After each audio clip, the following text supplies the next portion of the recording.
Tem filme que nasce para ser levado a sério. E tem filme que olha para o público, aponta para um deserto cheio de guerreiros, flechas, espadas, escorpiões gigantes, vilões de armadura, profecias, músculos brilhando no sol, e simplesmente diz: relaxa, isso aqui é aventura. E é exatamente nesse lugar que o Escorpião Rei vive. Esse não é um filme tentando reinventar o cinema. Ele não quer ser uma tragédia histórica, não quer ser uma aula sobre o Egito Antigo, não quer explicar com precisão como povos antigos guerravam, construíam cidades ou formavam impérios. Na verdade, se você entrar nesse filme procurando realismo absoluto, vai sair brigando com a tela em menos de 10 minutos. Mas se você entrar aceitando o convite certo, aí a coisa muda. Porque O Escorpião Rei é aquele tipo de filme que parece ter saído de uma época em que Hollywood ainda acreditava muito no poder do herói simples, o cara forte, carismático, meio bruto, mas com coração. O vilão arrogante que se acha invencível. A mocinha que não é só enfeite, porque entende mais do jogo do que todo mundo imagina. E uma aventura que vai empurrando tudo para frente sem pedir desculpa. O curioso é que, olhando hoje, o filme talvez seja lembrado menos pela história em si e mais pelo que ele representou. Porque em 2002, quando o Escorpião Rei chegou aos cinemas, Dwayne Johnson ainda era acreditado como The Rock. Ele já era um fenômeno no wrestling, já tinha presença, já tinha aquela energia de alguém que entrava em cena e fazia o ambiente parecer menor. Mas uma coisa era ser uma estrela no ringue. Outra, bem diferente, era carregar um filme inteiro nas costas. E esse filme foi justamente esse teste. Antes de virar uma das figuras mais reconhecíveis do cinema comercial moderno, antes de franquias enormes, antes de filmes de ação milionários, antes de comédias familiares, antes de personagens que parecem escritos especialmente para o tamanho da persona dele, Dwayne Johnson teve que convencer o público de que podia ser um herói de aventura. Não apenas aparecer.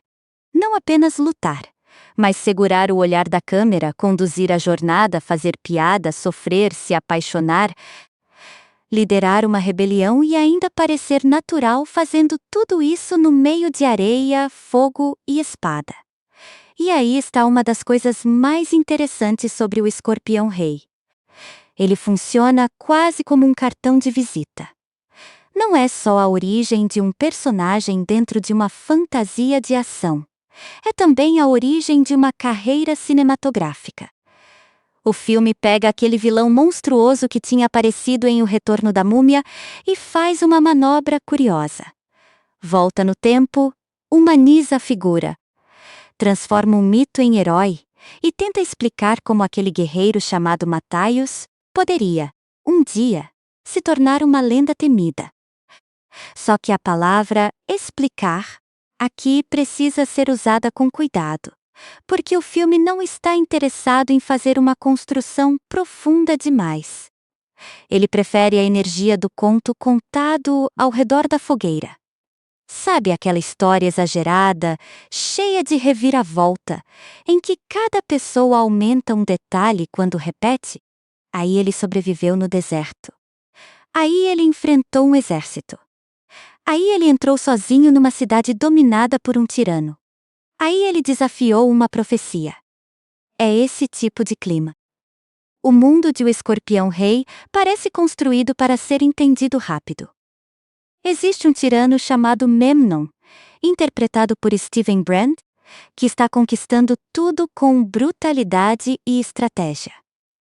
Existe uma feiticeira, Cassandra, vivida por Kelly Hu, cuja capacidade de prever acontecimentos dá vantagem ao vilão. Existem tribos divididas, reis assustados, guerreiros cansados e um povo que já não sabe mais se vale a pena resistir. E no meio disso aparece Matthäus, um assassino acadiano que começa sua missão por dinheiro e vingança, mas aos poucos vira algo maior. Essa é uma fórmula antiga, sim. Mas fórmula antiga não significa automaticamente coisa ruim. Pelo contrário. Às vezes, o prazer está justamente em reconhecer os elementos e ver como eles são reorganizados. O Escorpião Rei tem muito daquele sabor de aventura clássica, quase pulp, quase história em quadrinhos, com um pé no cinema de espada e sandália e outro no blockbuster do começo dos anos 2000. É como se o filme dissesse: não vamos complicar, vamos correr. E ele corre. Logo de cara, a sensação é de movimento. Tem perseguição, emboscada, traição, luta corpo a corpo, piada no meio do perigo. Personagens que entram e saem como se o mundo fosse maior do que aquilo que a câmera mostra. O diretor Chuck Russell, que já tinha trabalhado com filmes de fantasia, ação e terror, entende que esse tipo de história precisa de ritmo. Não adianta parar demais para explicar política de reinos antigos. O público precisa sentir que a aventura está sempre avançando, mesmo quando a trama é simples. E talvez seja por isso que muita gente tem uma lembrança afetiva desse filme. Porque ele pertence a uma fase muito específica do cinema de aventura. Uma fase depois do sucesso de A Múmia, quando Hollywood percebeu que existia público para histórias com tumbas, desertos, maldições, artefatos antigos, humor e ação exagerada. Só que o Escorpião Rei é mais seco, mais direto, menos assombrado. Ele não tem o mesmo clima de horror leve de A Múmia. Ele é mais físico, mais muscular, mais arena, mais espada, mais combate. O filme também não tenta esconder o apelo principal. The Rock está no centro de tudo. A câmera sabe disso. As cenas sabem disso. O marketing sabia disso. A presença dele é vendida como evento. Ele não aparece como um ator tentando desaparecer dentro do personagem. Ele aparece como uma força que o filme quer transformar em personagem. E isso é importante, porque muita estrela de ação nasce assim. Primeiro vem a presença. Depois vem o refinamento. Em O Escorpião Rei, você ainda vê um Dwayne Johnson em começo de caminhada no cinema. Mas já dá para entender por que os estúdios apostaram nele. Ele tinha uma coisa que não se ensina com facilidade: magnetismo. Mesmo quando a fala é simples, mesmo quando a cena é absurda, mesmo quando a lógica do roteiro pede uma boa dose de boa vontade, ele segura. Existe uma confiança natural no jeito como Matthäus entra nos lugares. Ele parece sempre um pouco maior do que a situação, mas não chega a ficar invencível demais. O filme faz questão de machucar o personagem, colocar armadilhas no caminho, tirar pessoas importantes dele, jogar o corpo dele no limite. Só que, ao mesmo tempo, nunca deixa você esquecer que esse cara foi feito para virar lenda. E isso cria uma tensão divertida. Porque a gente sabe que Matthäus vai sobreviver. O próprio título entrega que ele tem um destino grandioso. Então o prazer não está exatamente em descobrir se ele vence ou não. O prazer está em acompanhar como ele vence, quem ele encontra pelo caminho e que tipo de rei ele começa a se tornar. Nesse sentido, O Escorpião Rei é uma história sobre construção de imagem. Matthäus começa como um guerreiro profissional, alguém contratado para matar. Ele é eficiente, direto e perigoso. Mas um rei não nasce só de força. Um rei precisa convencer outros a segui-lo. Precisa inspirar confiança. Precisa tomar decisões que não beneficiam apenas ele mesmo. E a jornada do filme, mesmo embrulhada em ação leve e fantasia exagerada, vai empurrando o personagem nessa direção. É claro que tudo acontece de um jeito bem acelerado. Ninguém aqui está tentando fazer um drama político profundo. O filme prefere mostrar Matthäus aprendendo na prática. Ele perde, escapa, improvisa, faz alianças. Entende melhor quem é Cassandra, percebe que Memnon não domina apenas pela espada, mas também pelo medo. E quando uma sociedade inteira foi treinada para acreditar que o inimigo sempre sabe o futuro, a coragem de lutar vira quase uma forma de quebrar feitiço. Essa ideia, por mais simples que seja, dá ao filme um coração. Memnon parece invencível porque tem a profecia ao lado dele. Ele manipula a crença das pessoas. Ele faz os outros acharem que resistir é inútil antes mesmo da batalha começar. Matthäus, por outro lado, representa o contrário. A teimosia humana de desafiar o inevitável. Ele não é mais inteligente que todo mundo. Não é mais nobre desde o início. Mas ele se recusa a aceitar que o futuro já está decidido. E essa é uma mensagem perfeita para um filme de aventura. Porque a aventura, no fundo, quase sempre é isso. Alguém olhando para um destino aparentemente fechado e dizendo, não. Também existe um charme meio inocente na produção. Hoje, quando a gente vê blockbusters tentando construir universos gigantes, cheios de conexões, cenas pós-créditos, cronologias complicadas e planos para 10 anos, o Escorpião Rei parece simples de um jeito quase refrescante. Ele vem de uma franquia conhecida, claro, mas não fica o tempo todo tentando lembrar o público disso. Ele pega uma figura que apareceu antes, isola sua origem e cria uma aventura relativamente independente.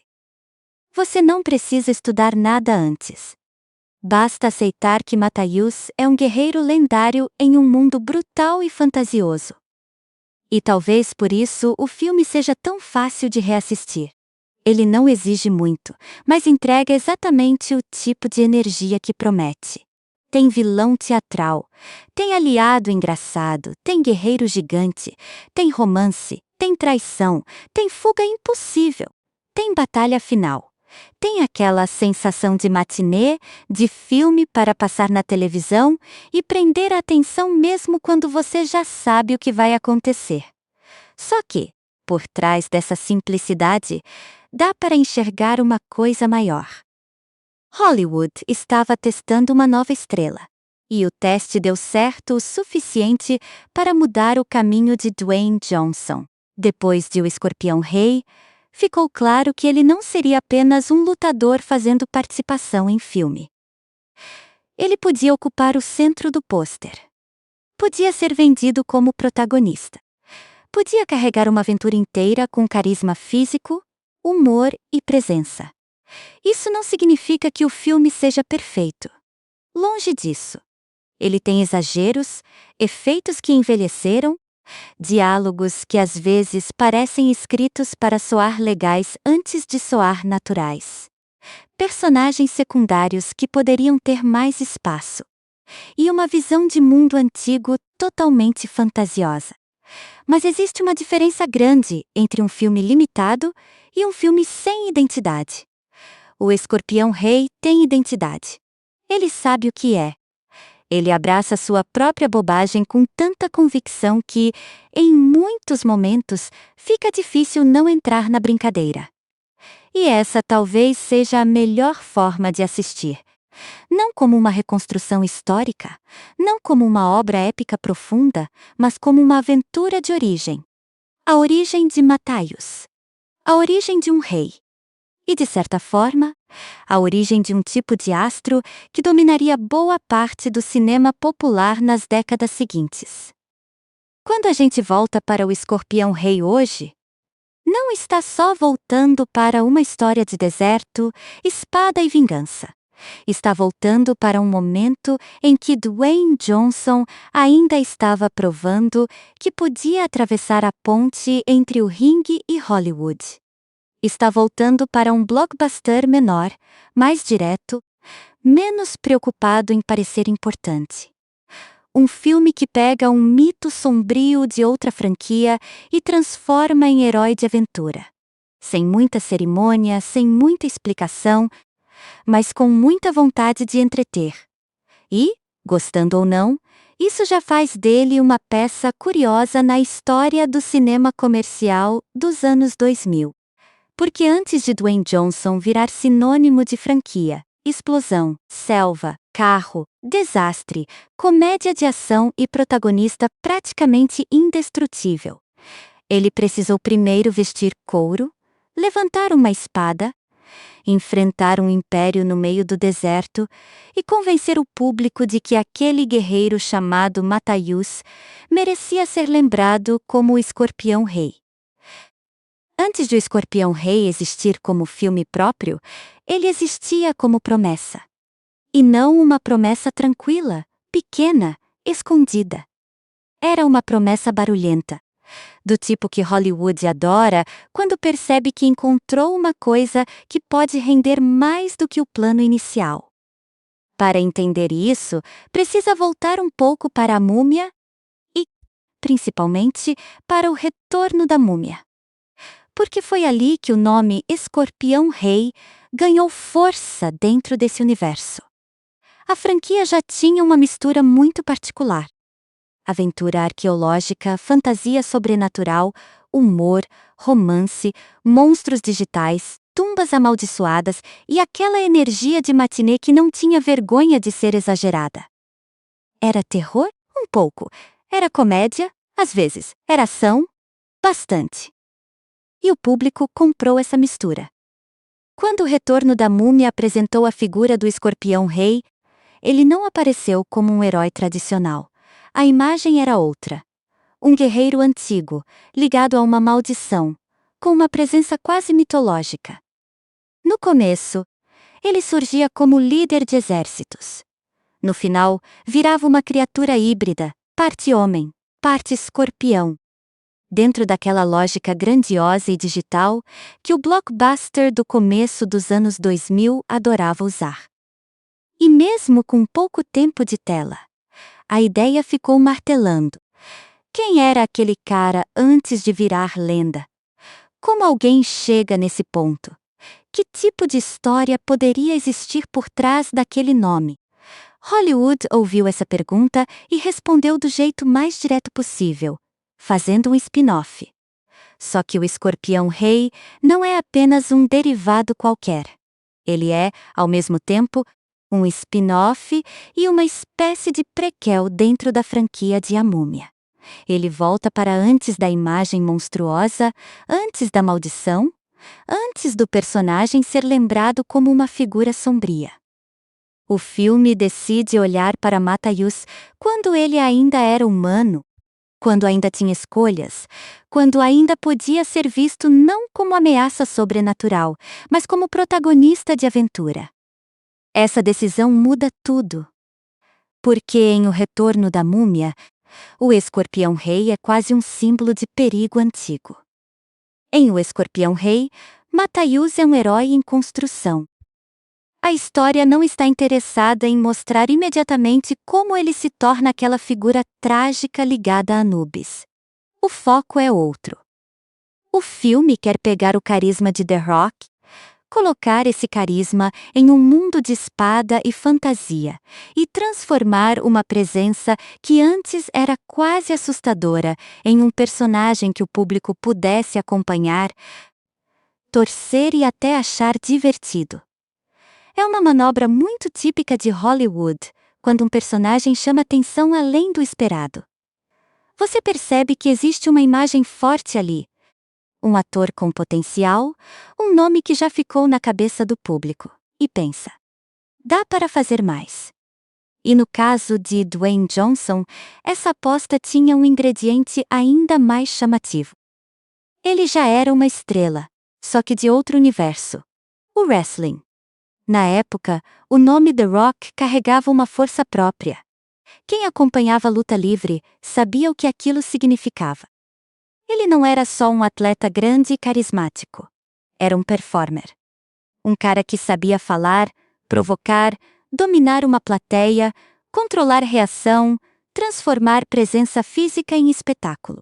E isso importa muito, porque cinema de ação também depende dessa habilidade. Não basta bater. Tem que ocupar o quadro. Não basta parecer forte. Tem que fazer o público querer continuar olhando. A transição do wrestling para o cinema podia dar errado facilmente. Muitos nomes famosos tentaram atravessar essa ponte. Alguns com sucesso, outros nem tanto. O risco era claro. Será que o público aceitaria The Rock fora do ringue? Será que ele conseguiria atuar sem parecer apenas uma participação especial? Será que o filme ficaria preso ao personagem público dele? Ou conseguiria criar uma nova identidade? O Escorpião Rei foi pensado justamente como uma resposta. E repare como o projeto é esperto nesse sentido. Ele não coloca Dwayne Johnson em um drama realista, cheio de silêncio e sutileza, onde qualquer insegurança apareceria demais. Também não tenta transformá-lo em alguém totalmente diferente da imagem que o público já conhecia. Pelo contrário, o filme constrói um veículo perfeito para aquela fase da carreira dele. Matthäus é físico, direto, sarcástico, resistente, bom de luta e com uma presença que parece naturalmente lendária. Ou seja, o papel usa aquilo que The Rock já tinha, mas tenta reorganizar isso em linguagem de cinema. Essa é a origem emocional do filme, por assim dizer. A tentativa de transformar uma estrela de ringue em estrela de tela grande. Mas a origem industrial também é importante. O Escorpião Rei nasceu dentro de uma máquina de franquia. Universal já tinha visto que o público respondia bem ao universo de A Múmia. E um personagem com apelo visual forte era uma oportunidade. Stephen Sommers, que dirigiu os filmes principais de A Múmia, aparece ligado à base criativa do projeto, inclusive na história e no roteiro, mas a direção ficou com Chuck Russell. Esse detalhe já mostra que o filme queria manter conexão com aquele mundo, mas também ganhar uma personalidade própria. Ele não precisava ser apenas mais um capítulo de A Múmia. Precisava parecer uma aventura independente que usava a franquia como impulso inicial. E aí entra uma diferença fundamental de tom. A Múmia tinha aquele charme de exploração, arqueologia fantástica e monstros renascidos. Era um filme em que o passado invadia o presente. O Escorpião Rei, por outro lado, joga tudo para um passado mítico.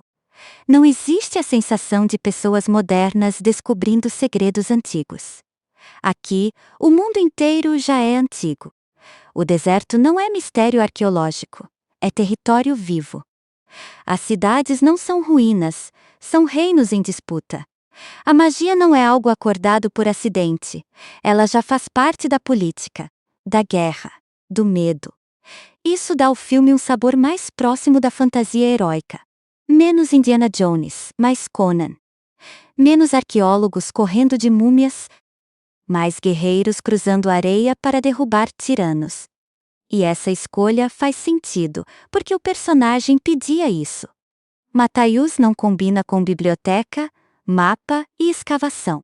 Ele combina com arena, acampamento, emboscada, forja, suor, poeira e lâmina.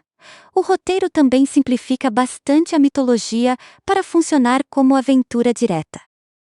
Em vez de mergulhar fundo em explicações sobre deuses, pactos e destinos trágicos, ele monta uma trama de resistência contra um conquistador. Memnon é o tirano que parece impossível de derrotar. Cassandra é a chave para a vantagem dele. Matthäus entra primeiro como assassino contratado, mas acaba se tornando uma força de união entre povos que estavam divididos. É uma estrutura que qualquer pessoa entende rápido.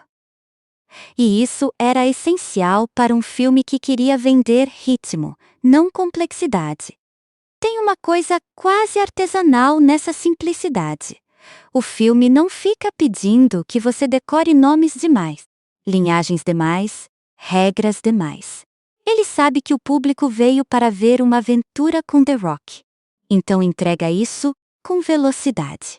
A origem do projeto, nesse sentido, parece menos preocupada em expandir uma mitologia complexa e mais preocupada em capturar um momento.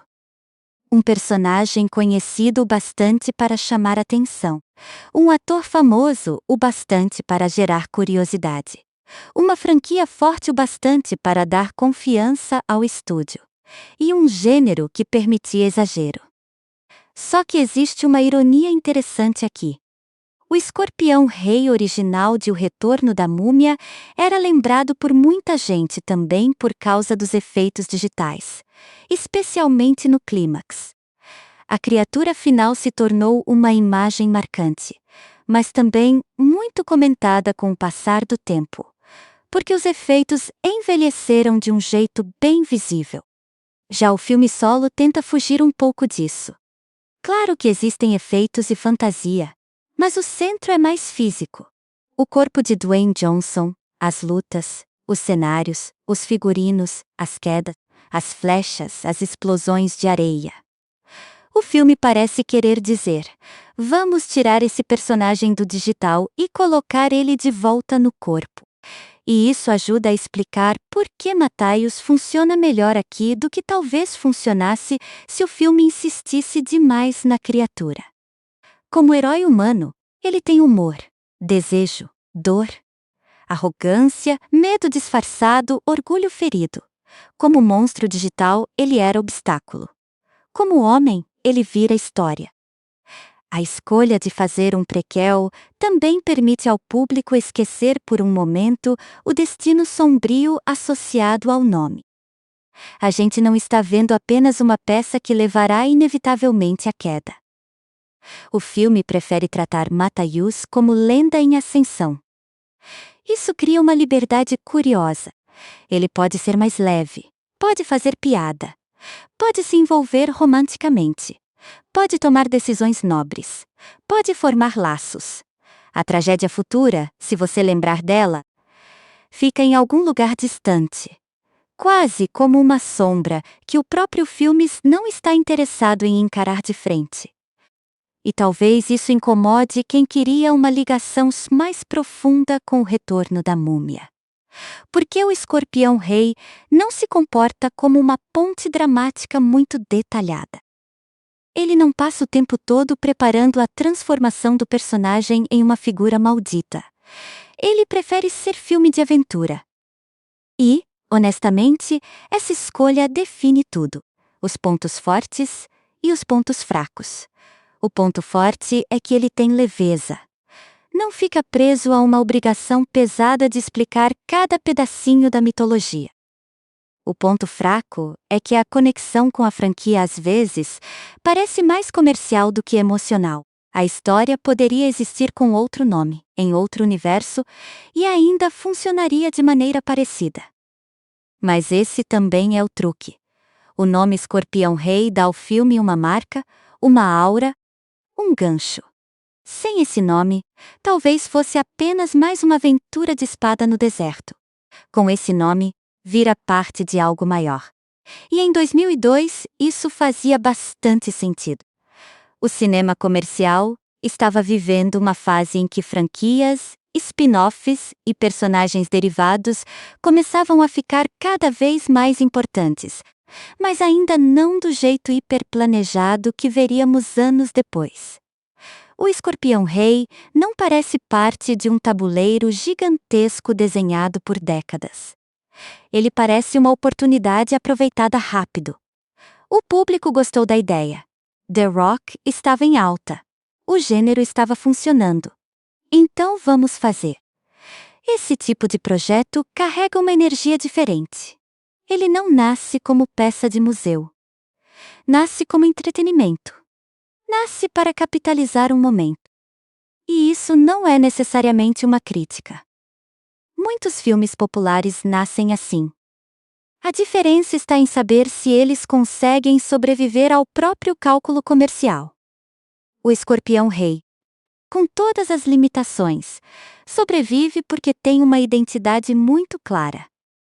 É a fantasia de origem de um guerreiro que vira rei, guiada por um astro que também estava tentando virar rei em outro território, o território de Hollywood.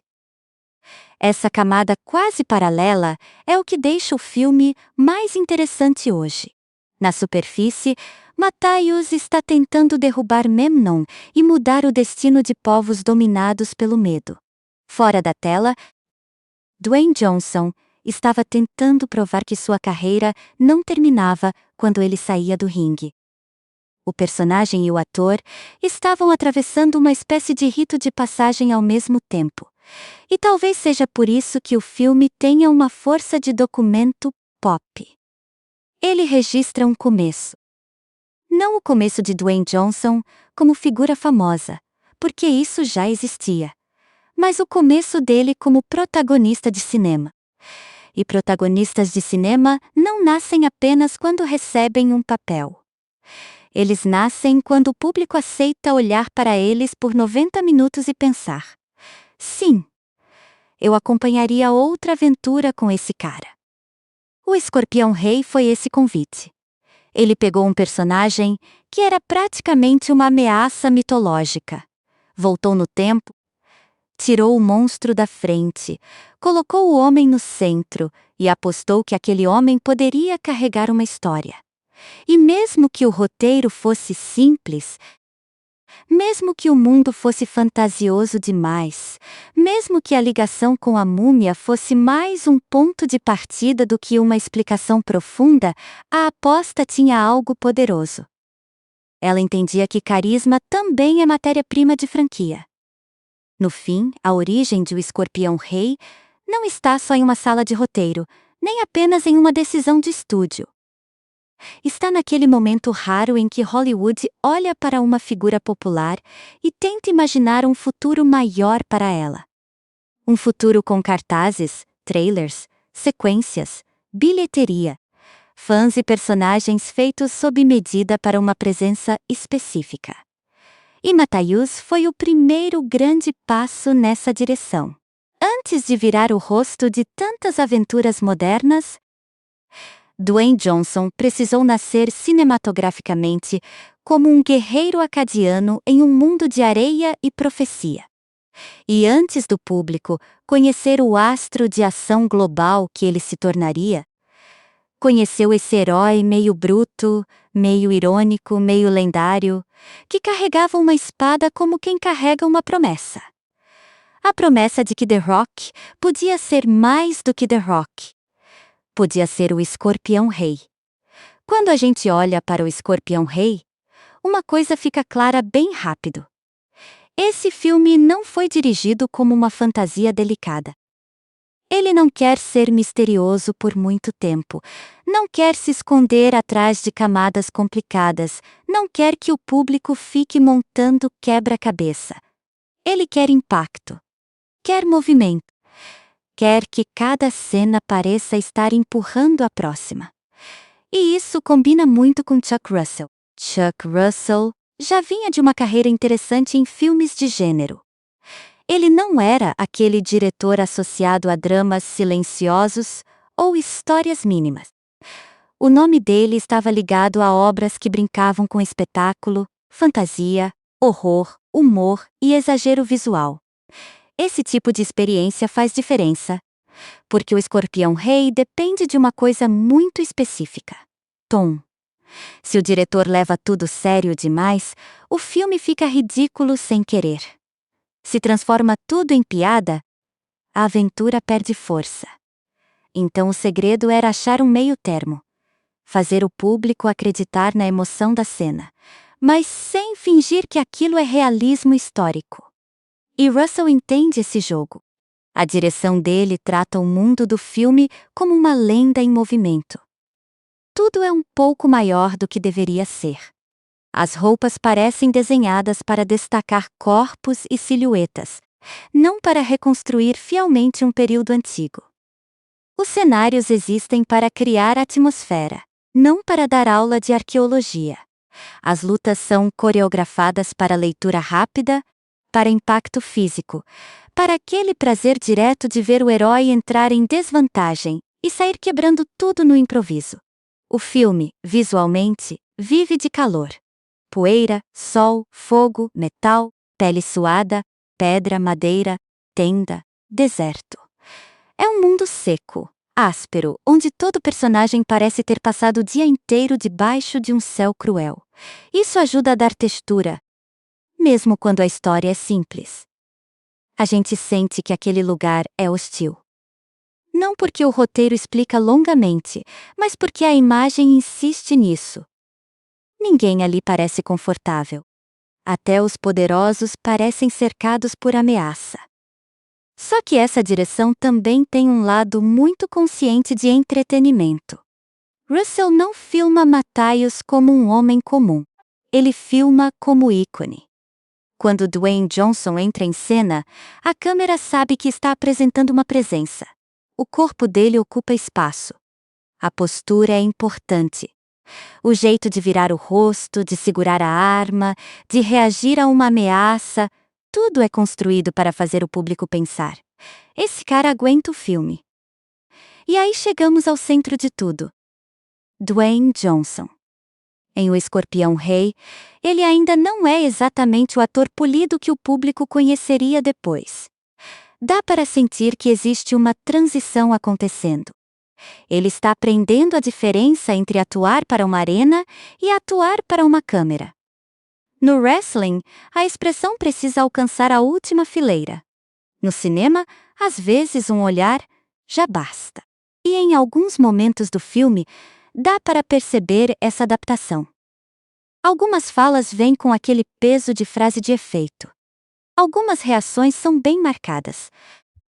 Mas isso não atrapalha tanto quanto poderia, porque o personagem permite esse tamanho. Matthias não é um homem moderno e contido. Ele é um guerreiro lendário. Então a presença quase teatral de The Rock joga a favor. Ele pode ser grandioso. Pode fazer cara de desafio. Pode soltar uma resposta irônica antes da briga. Pode parecer confiante demais. O filme precisa exatamente dessa energia. O que torna Matthias carismático não é uma complexidade psicológica enorme. É a combinação de força com certa leveza. Ele não é aquele herói sombrio que passa o filme inteiro sofrendo em silêncio. Ele sofre, perde, se irrita, mas também provoca, improvisa. Ri de situações absurdas e parece gostar do perigo um pouco mais do que deveria. Essa é uma característica essencial. Se Matthias fosse apenas sério, O Escorpião Rei ficaria pesado demais. Se fosse apenas brincalhão, perderia o peso mítico. Dwayne Johnson encontra um espaço entre os dois. E o filme usa isso para vender a transformação dele. No começo, Matthias é um assassino acadiano. A palavra já coloca distância moral. Ele não entra na história como príncipe, salvador escolhido ou líder espiritual. Ele entra como alguém contratado para matar. Isso dá ao personagem uma margem interessante.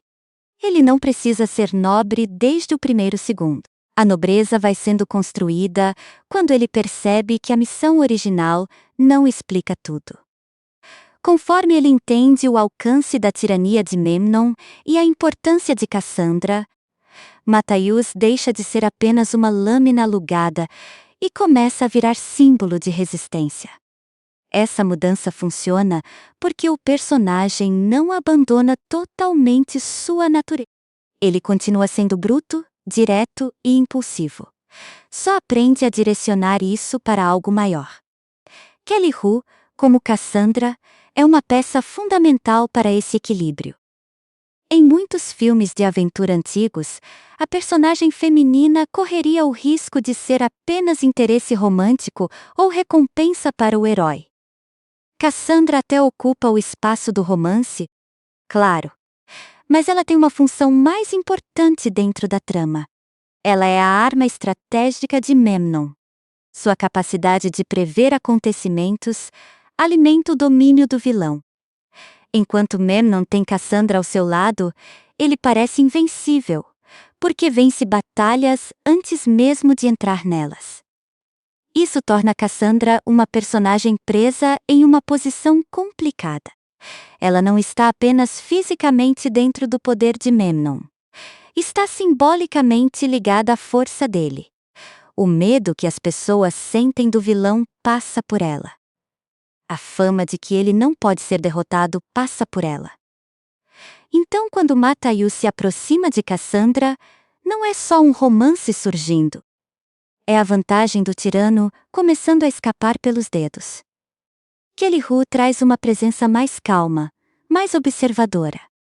Cassandra não precisa competir fisicamente com Matthaius. Ela ocupa outro tipo de poder. Seu olhar carrega informação. Muitas vezes, ela sabe mais do que diz. E isso cria uma dinâmica interessante entre os dois, porque Matthaius é ação imediata, enquanto Cassandra representa previsão, cálculo e destino. Ele vive no impulso. Ela vive com o peso de enxergar possibilidades. É claro que o roteiro poderia explorar isso com mais profundidade. Existe um drama enorme em uma pessoa capaz de ver o futuro, mas usada como instrumento de guerra por um conquistador. O filme toca nessa ideia, mas não mergulha tanto quanto poderia. Ainda assim, a presença de Cassandra dá ao conflito uma dimensão melhor do que simples herói contra vilão. Se Memnon domina porque controla o futuro, Matthaius precisa vencer recuperando a liberdade de agir. Steven Brand, como Memnon, abraça o vilão com aquele tipo de arrogância limpa, elegante, quase fria. Ele não é um monstro descontrolado. É um conquistador que acredita na própria superioridade, e isso combina com a função dele. E Memnon precisa parecer alguém que venceu tantas vezes que já não considera a derrota uma possibilidade real. Ele entra nas cenas como quem já calculou tudo, como quem vê os outros personagens não como pessoas, mas como peças. Esse tipo de vilão é importante em uma aventura simples. Ele não precisa de uma motivação extremamente elaborada. Precisa ter presença, ameaça e clareza. O público entende rapidamente o que ele representa: domínio, medo, ambição. Ele quer conquistar, governar e esmagar qualquer resistência. E sua confiança se torna ainda mais perigosa porque é sustentada pelas visões de Cassandra. Mas talvez o personagem secundário que mais traga energia diferente seja Balthazar, interpretado por Michael Clarke Duncan. A presença dele é imensa, não só fisicamente, mas emocionalmente. Michael Clarke Duncan tinha uma capacidade rara de misturar força e calor humano. Em O Escorpião Rei, Balthazar entra como líder guerreiro, alguém que poderia facilmente ser apenas obstáculo ou rival, mas que aos poucos vira parte essencial da construção de Matthaius como líder. Balthazar funciona porque ele não parece pequeno diante de Matthaius. Isso é importante. Quando o protagonista é interpretado por alguém com presença física tão dominante, muitos personagens ao redor podem desaparecer. Michael Clarke Duncan não desaparece. Ele bate de frente. Ele tem voz, corpo, autoridade. A relação entre os dois traz aquele prazer clássico de aventura. Primeiro o confronto, depois o respeito. E respeito, nesse filme, vale mais do que discurso. Matthaius não conquista aliados com grandes falas políticas. Ele conquista porque age. Porque sobrevive. Porque enfrenta.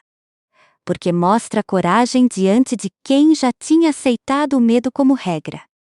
Balthazar percebe isso, e a aliança entre eles ajuda a transformar a jornada individual em revolta coletiva. Grant Heslov, como Arpid, cumpre a função do alívio cômico e do sobrevivente esperto. Ele não é o guerreiro mais forte, nem o mais nobre, nem o mais corajoso no sentido tradicional, mas esse tipo de personagem tem um papel importante. Em um filme cheio de corpos fortes e poses heróicas, Arpid traz esperteza, covardia engraçada, improviso e comentários que aproximam a aventura do público. Ele é o cara que olha para o perigo e reage mais ou menos como uma pessoa comum reagiria, tentando não morrer. Esse contraste ajuda Matthäus. O herói fica ainda mais heróico quando existe ao lado dele alguém que não está sempre preparado para o combate. E Arpide também reforça o tom leve do filme. Sem personagens assim, o Escorpião Rei poderia virar uma sequência de músculos e ameaças. Com ele, existe uma válvula de humor.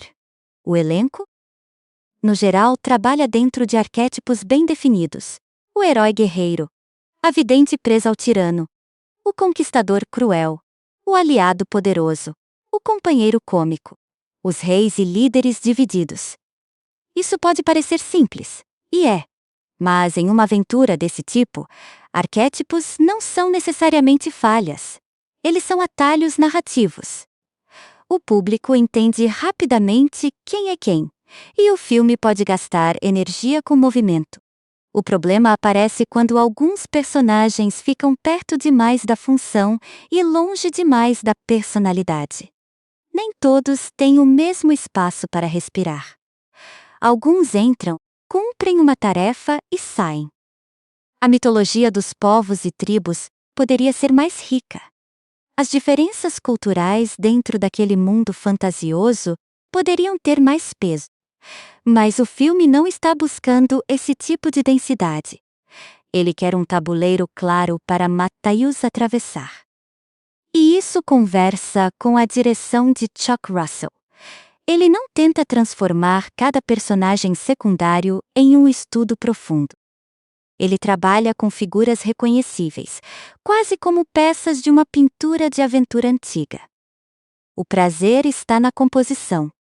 O guerreiro no deserto, a feiticeira diante do tirano, o gigante que desafia o herói, o ladrão esperto escondido na confusão, o exército avançando, a cidade esperando a queda de Memnon.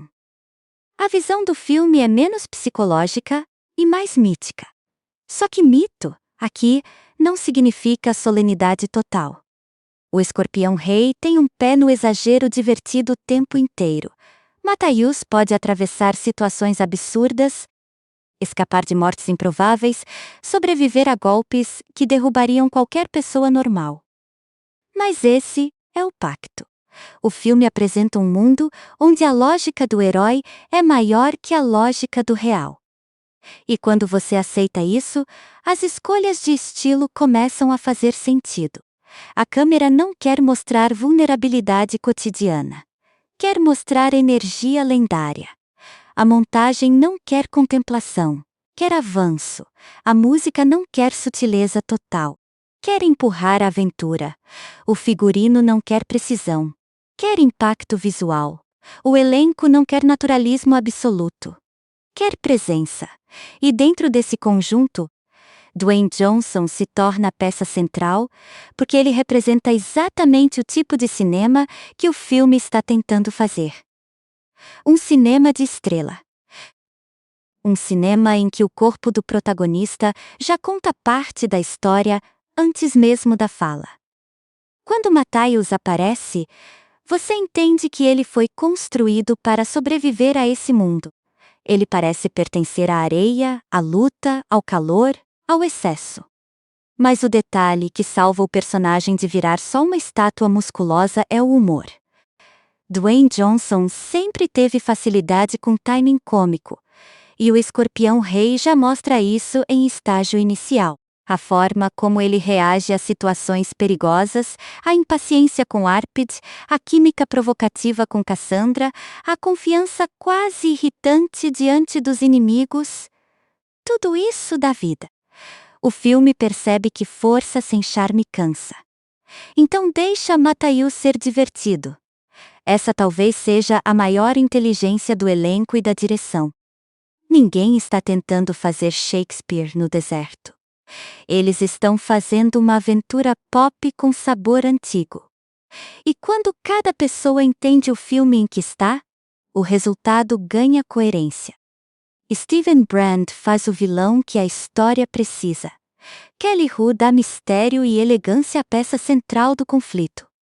Michael Clarke Duncan traz peso e humanidade. Grant Heslov abre espaço para o riso. E Dwayne Johnson segura o centro com uma mistura de fisicalidade e carisma que, naquele momento, ainda estava sendo lapidada diante do público. Por isso, o Escorpião Rei é tão interessante de observar hoje. Não apenas pelo que conta, mas pelo que revela. Ele revela um diretor tentando equilibrar fantasia, ação e humor em ritmo rápido. Revela um elenco trabalhando com arquétipos claros. Revela uma Hollywood apostando em um protagonista que vinha de outro tipo de espetáculo.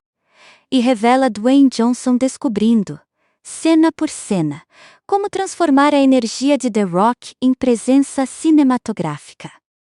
O filme não pede que você acredite em tudo, pede que você embarque.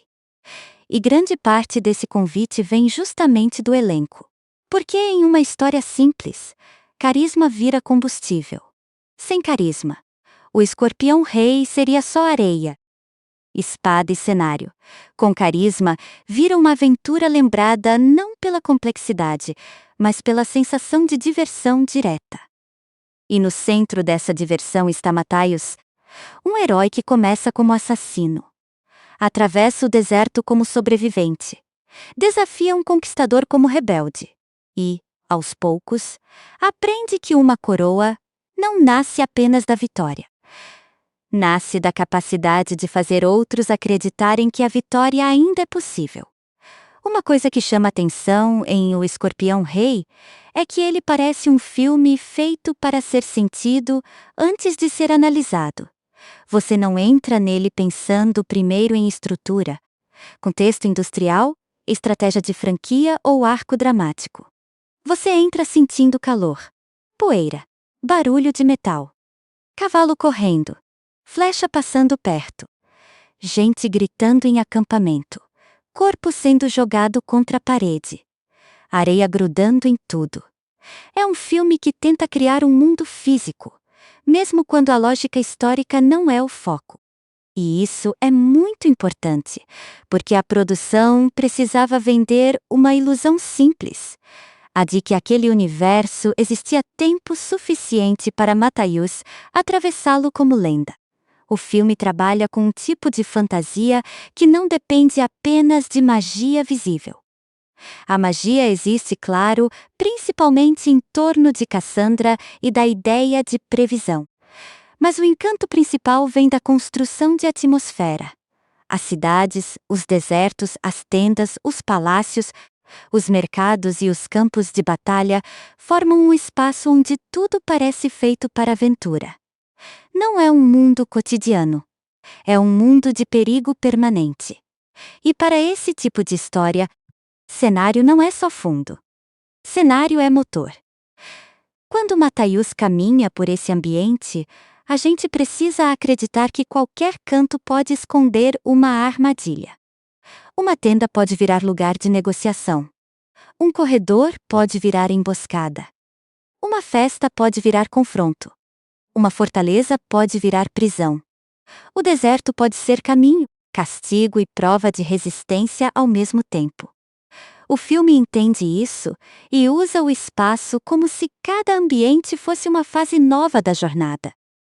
Esse estilo conversa muito com aventuras antigas de espada e fantasia, mas também com a linguagem do blockbuster do começo dos anos 2000.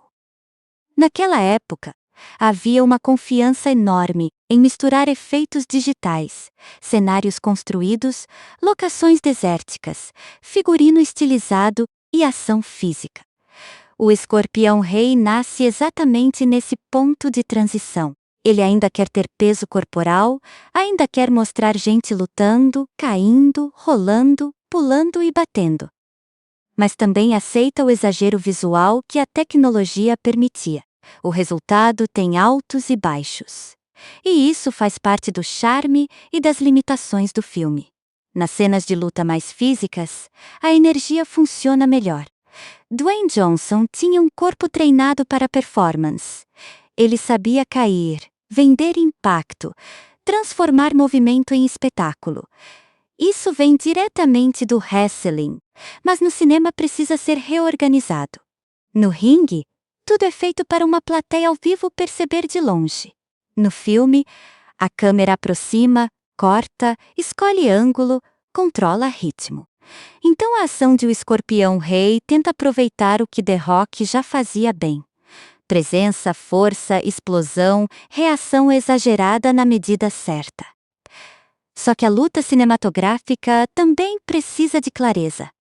O público tem que entender onde o personagem está, quem ameaça de qual lado, qual é o perigo imediato.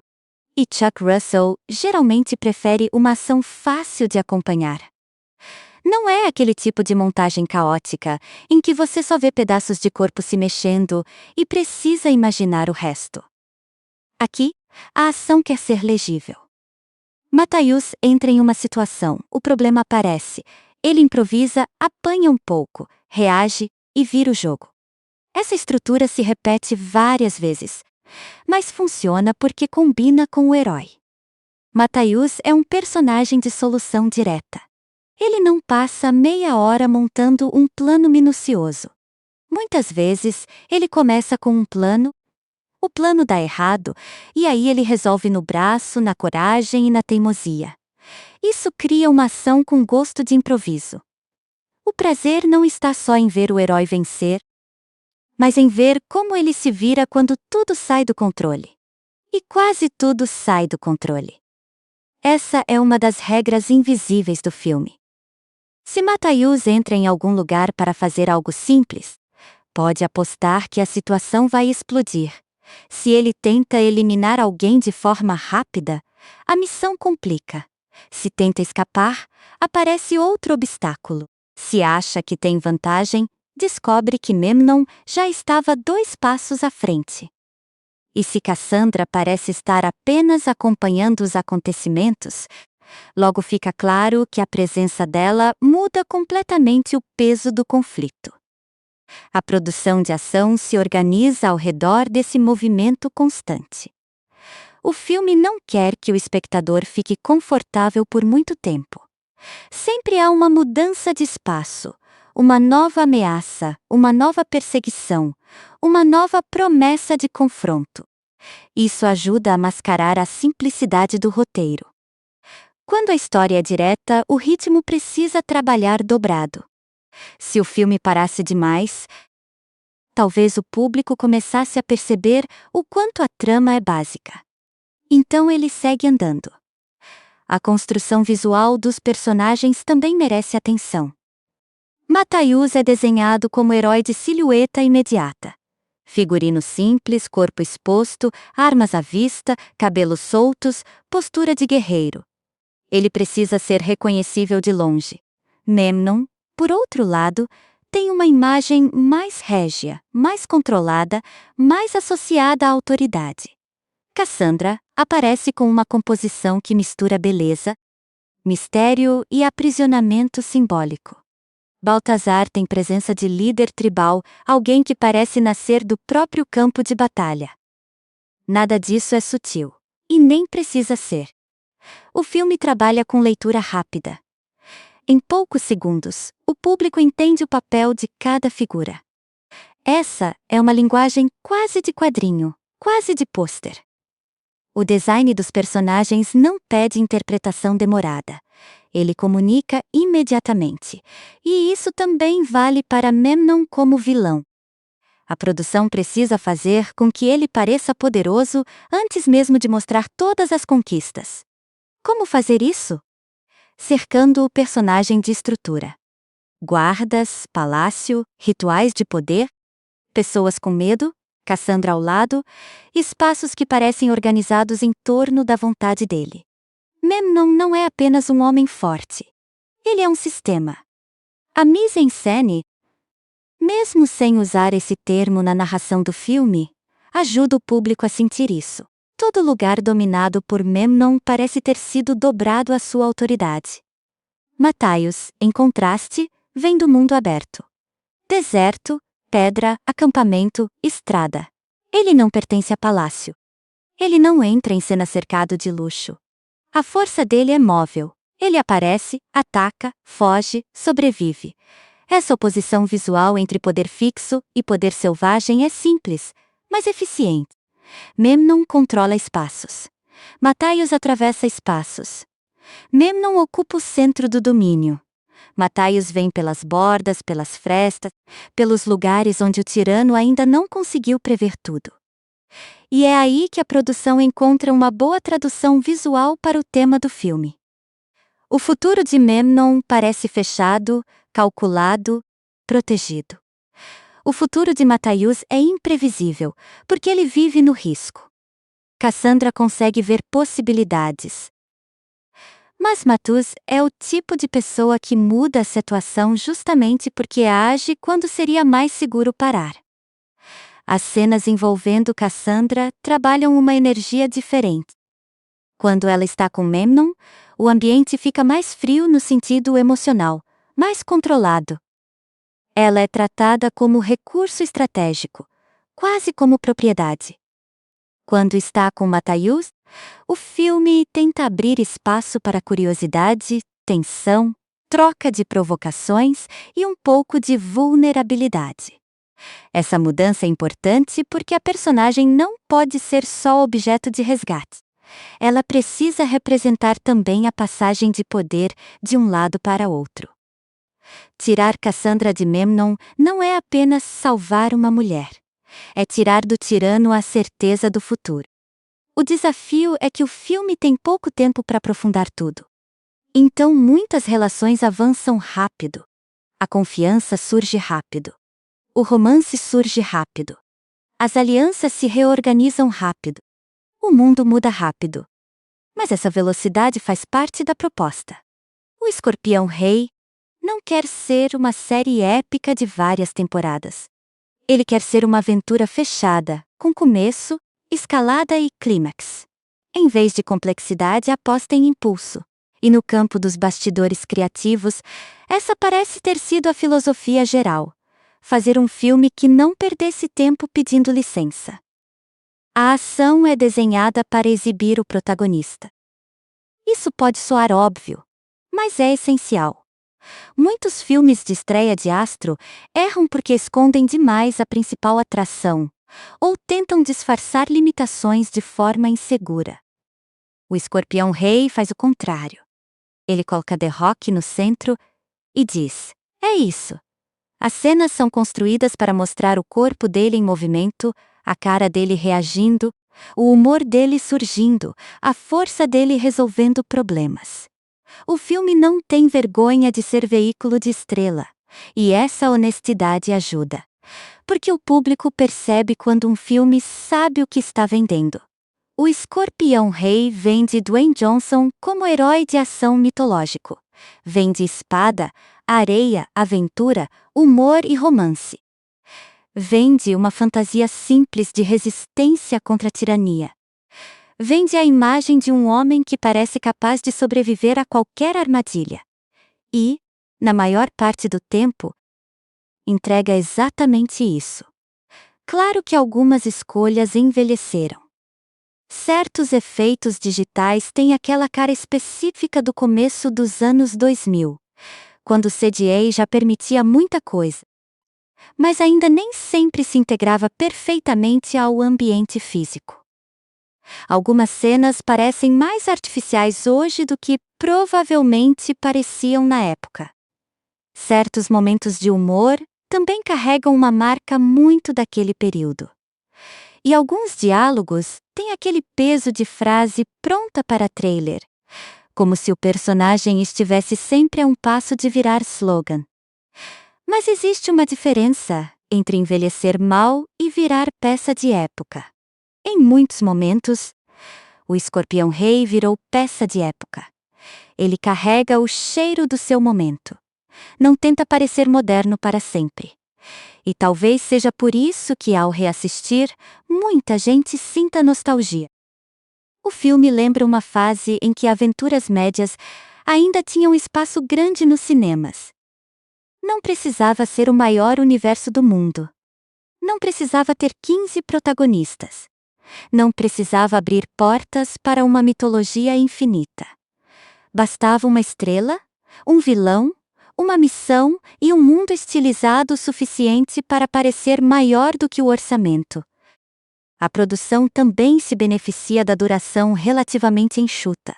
O filme não se arrasta. Ele parece saber que sua força está na velocidade. Quando uma cena cumpre sua função, ele já empurra para a próxima. Isso pode sacrificar profundidade, mas preserva energia. E energia, neste caso, é quase tudo. Porque a aventura de Matthäus depende de uma sensação de avanço contínuo. A cada etapa, ele se aproxima menos de uma simples vingança e mais de uma responsabilidade maior. A produção acompanha isso aumentando a escala. Começa com missão, passa por fuga, atravessa alianças, entra em rebelião, chega ao confronto contra o poder central. Mesmo que o roteiro seja simples, a progressão visual ajuda o público a sentir crescimento. No começo, Matthäus é um homem contra uma missão impossível. Depois, vira um homem acompanhado por figuras que ele não esperava proteger.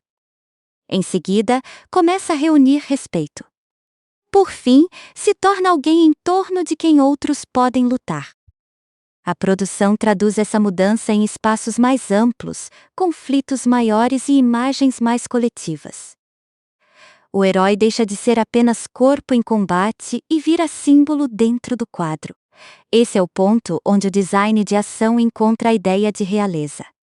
Matthäus não se torna rei porque nasceu em berço certo.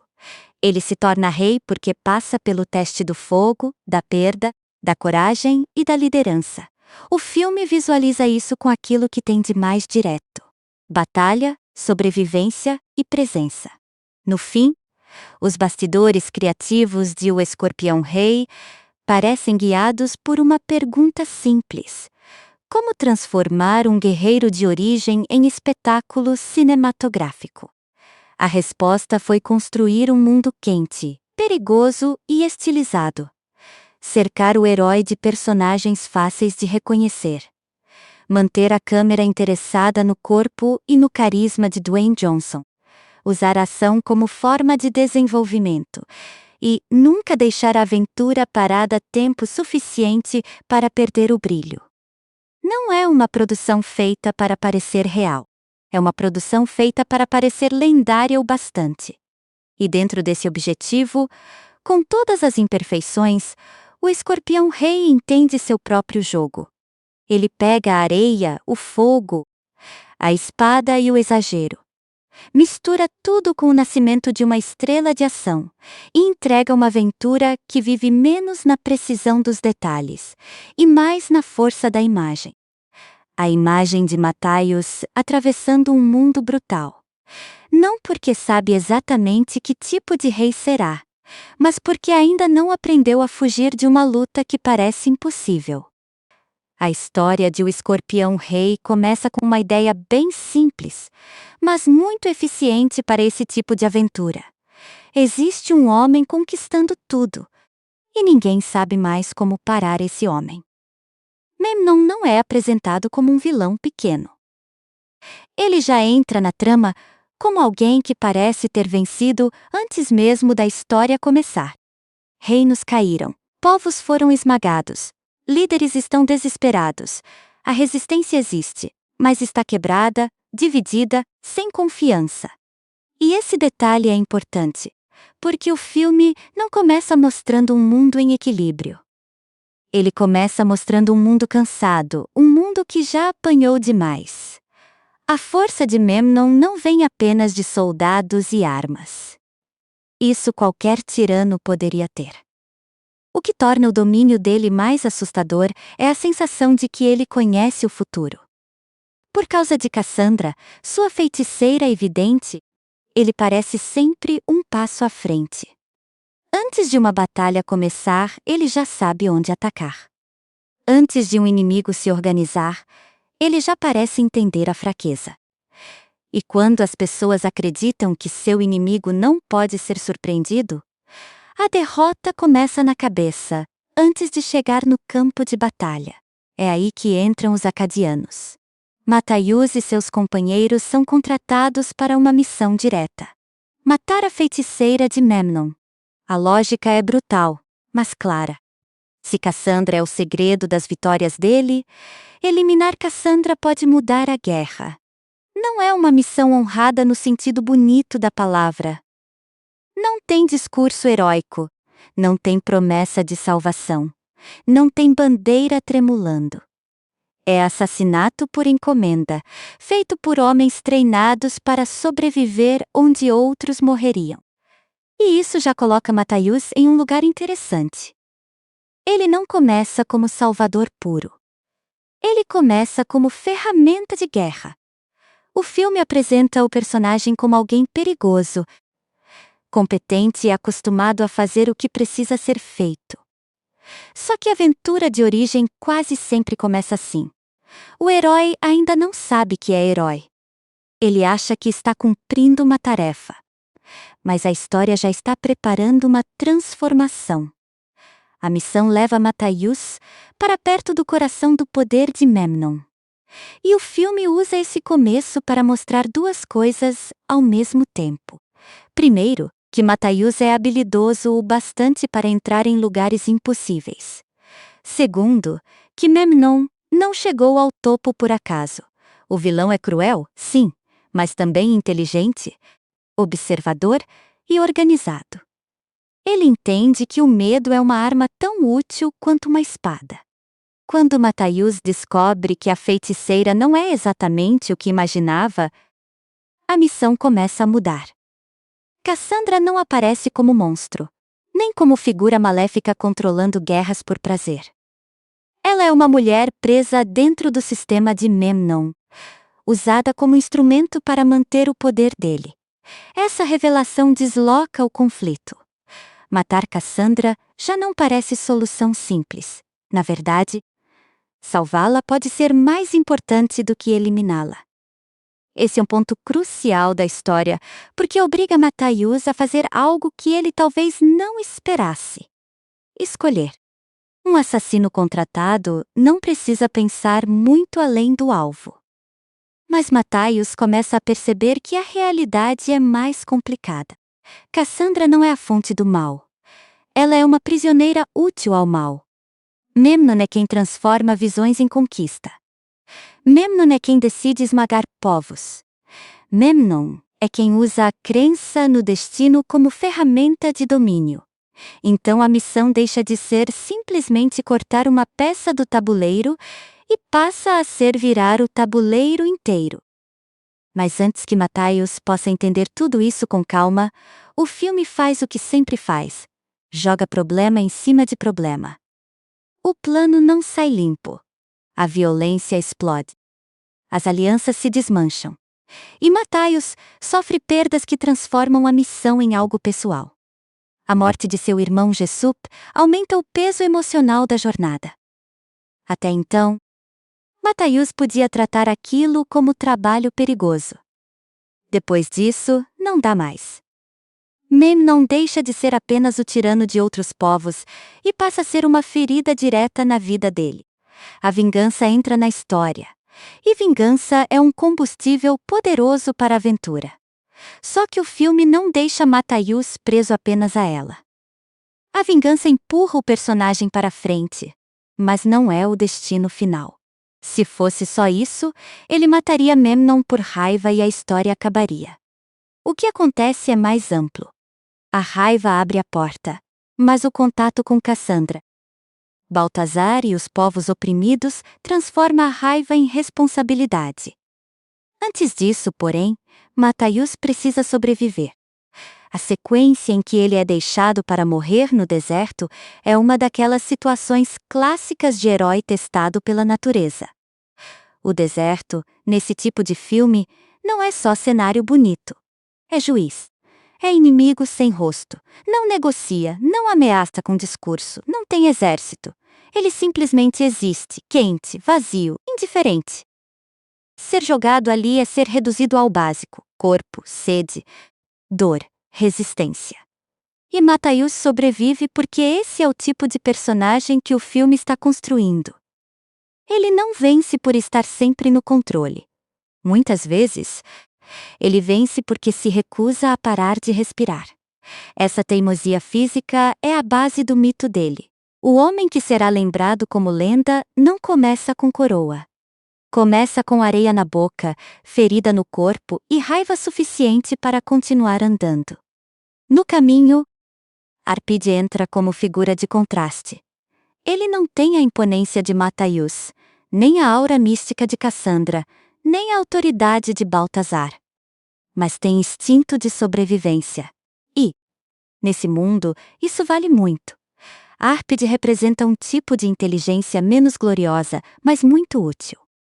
A capacidade de escapar, negociar, mentir quando necessário, perceber oportunidades e continuar vivo mesmo sem parecer herói.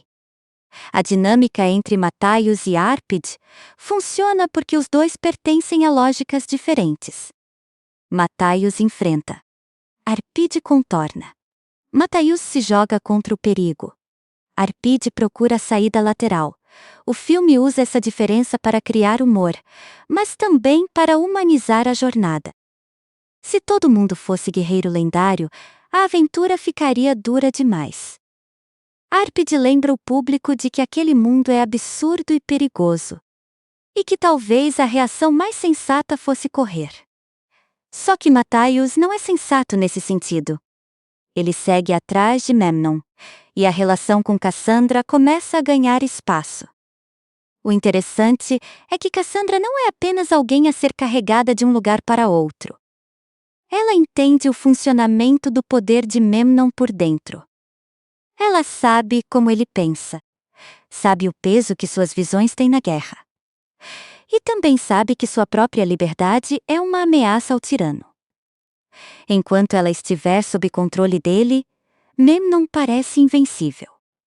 Quando ela escapa desse controle, a imagem de invencibilidade começa a rachar. O filme trabalha essa relação entre Matthäus e Cassandra com uma mistura de tensão, provocação e romance de aventura. Eles discutem, se desafiam, testam limites. Ele é impulso, ela é visão. Ele acredita na ação, ela conhece a armadilha do destino. Essa oposição dá sabor à relação, mesmo quando o desenvolvimento é rápido. E também ajuda Matthäus a ampliar sua visão. Cassandra não é só a mulher que ele precisa proteger. Ela é a pessoa que revela que o futuro não é tão fechado quanto Memnon quer que todos acreditem. Essa ideia aparece de forma simples, mas é uma das mais fortes do filme. Memnon governa porque as pessoas acham que ele já venceu. Matthäus vira ameaça porque age como alguém que não recebeu essa mensagem. Ele entra em situações impossíveis não porque tem certeza absoluta de vitória, mas porque não aceita que a derrota seja escrita antes da luta. Enquanto isso, Baltazar surge como obstáculo e possível aliado. A princípio, ele representa outro poder dentro desse mundo brutal. Não é alguém que Matthäus pode simplesmente mandar ou convencer com palavras bonitas. Baltazar precisa testar. Precisa ver força. Precisa reconhecer valor. E isso leva o filme a uma daquelas dinâmicas clássicas em que dois guerreiros primeiro se enfrentam, para depois se respeitarem. Esse tipo de relação é antigo, mas funciona porque conversa com a linguagem do filme. Em O Escorpião Rei, respeito não nasce de discurso político refinado.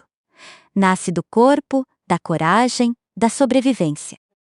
Matthäus precisa provar que não é só mais um assassino. Baltazar precisa perceber que aquele homem pode ser útil para algo maior. E quando esse respeito começa a surgir, a jornada deixa de ser apenas individual. Aos poucos, o filme vai reorganizando as peças. Matthäus, que começou contratado para matar Cassandra, agora se vê protegendo-a. Arpide, que poderia ser apenas um oportunista, vira companheiro de estrada. Baltazar, que poderia ser apenas rival, se aproxima como aliado. E Memnon, que parecia distante e intocável, começa-se a sentir que algo fugiu do controle. Essa é a engrenagem principal da primeira metade. Transformar uma missão de assassinato em nascimento de rebelião. O roteiro faz isso com rapidez, mas a lógica emocional está lá. Matthaios perde alguém. Descobre que o alvo não era o verdadeiro mal. Sobrevive a uma execução. Encontra aliados inesperados. Começa a entender que Memnon não domina só pela violência, mas pela crença no inevitável. E percebe que Cassandra não é um detalhe da guerra. Ela é a chave para quebrar a aura de destino que protege o tirano. O que torna essa primeira metade divertida é justamente a falta de pausa. O filme não deixa Matthaios ficar sentado planejando por muito tempo. Tudo precisa ser resolvido em movimento. Ele escapa, corre, luta, discute, improvisa, quase morre, volta a lutar. Essa sequência contínua de problemas cria uma sensação de aventura simples, mas eficiente. O público não acompanha uma investigação. Acompanha uma escalada. E cada etapa aproxima Matthaios da figura que o título promete. No começo, ele é apenas um acadiano habilidoso. Depois, um sobrevivente. Depois, um homem em busca de vingança. Depois, um protetor relutante. Depois, alguém capaz de conquistar o respeito de outros guerreiros. O filme vai adicionando camadas de função, mesmo sem adicionar tanta complexidade psicológica. Matthaios não muda porque faz grandes discursos sobre sua identidade. Ele muda porque as situações exigem que ele seja mais do que era. E isso é uma forma bem clássica de construir herói.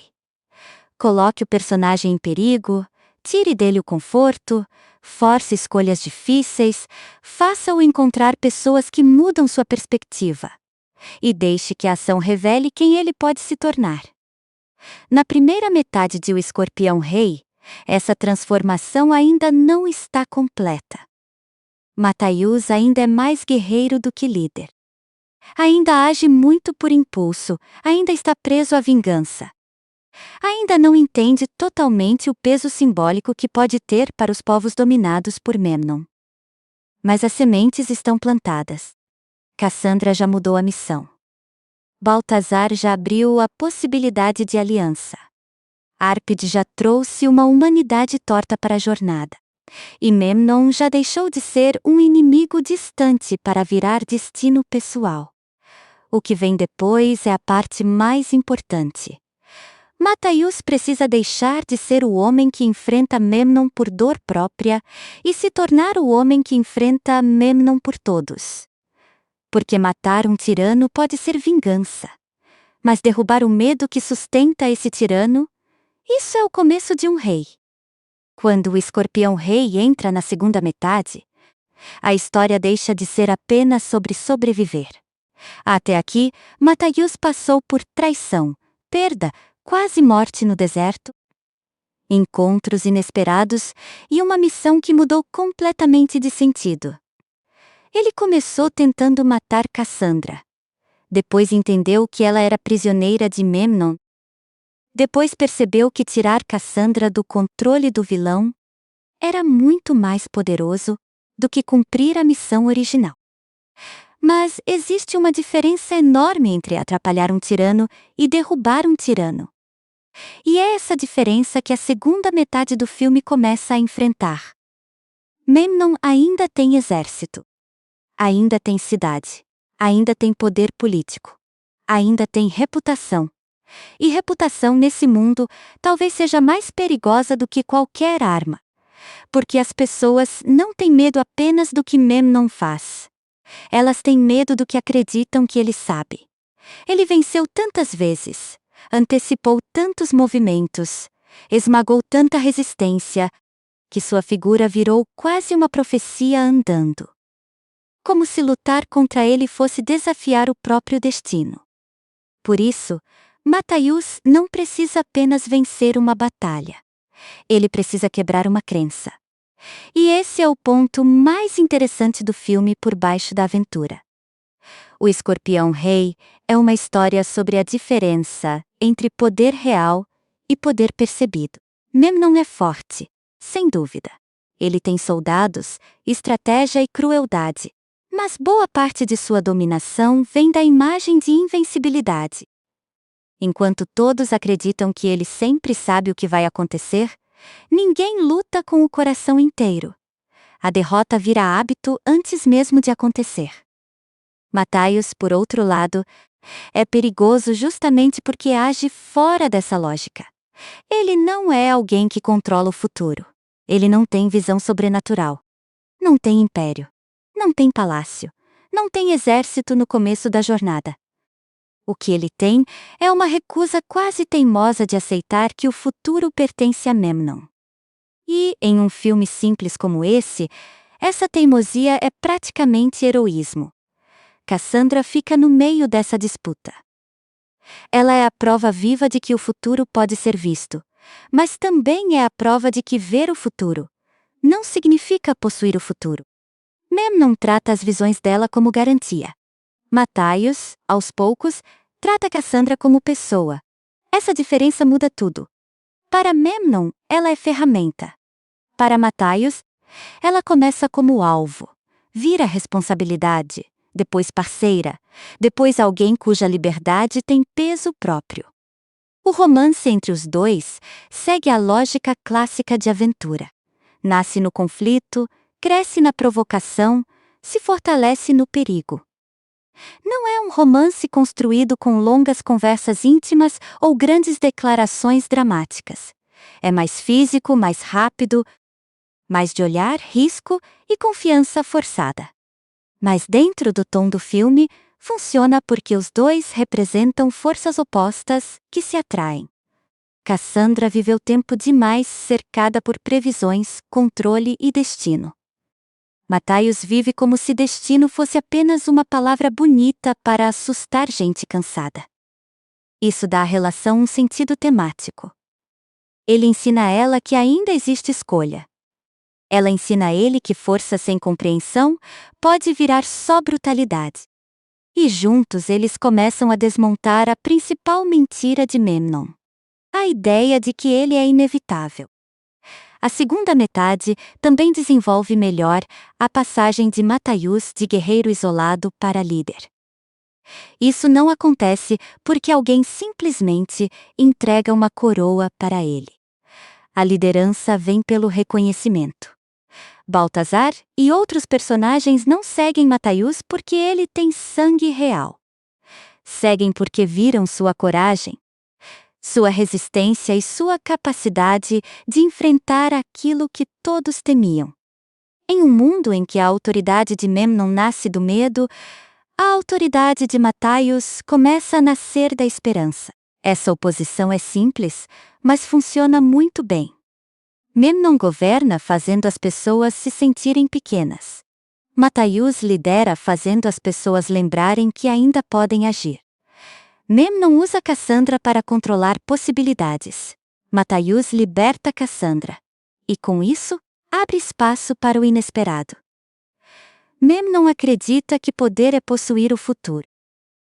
Matthaios prova que poder também pode ser inspirar pessoas a lutar mesmo sem garantia nenhuma. E talvez seja por isso que o filme abrace tanto a ideia de improviso. Matthaios raramente vence porque tudo saiu exatamente como planejou. Ele vence porque se adapta. Porque transforma desvantagem em movimento. Porque usa o ambiente. Porque aceita a ajuda de quem antes parecia inimigo. Porque aprende a confiar em pessoas que não estavam em sua missão original. Essa capacidade de adaptação é o oposto da rigidez de Memnon. Memnon parece forte, mas depende de controle. Quando perde controle, começa a rachar. A preparação para o confronto final trabalha essa mudança de equilíbrio. A cidade de Memnon, antissímbolo de domínio, passa a parecer vulnerável. Os aliados de Matthaios se aproximam. Cassandra já não está apenas reforçando o poder do vilão. O medo coletivo começa a virar fúria. E o filme entende que uma batalha final de aventura não é só sobre dois homens se enfrentando. É sobre o mundo ao redor deles percebendo que o impossível talvez não seja tão impossível assim. Nesse tipo de narrativa, o vilão precisa cair duas vezes. Primeiro, cai a imagem. Depois, cai o corpo. A imagem de Memnon começa a cair quando ele deixa de parecer invencível. Quando Cassandra não está mais inteiramente sob seu domínio.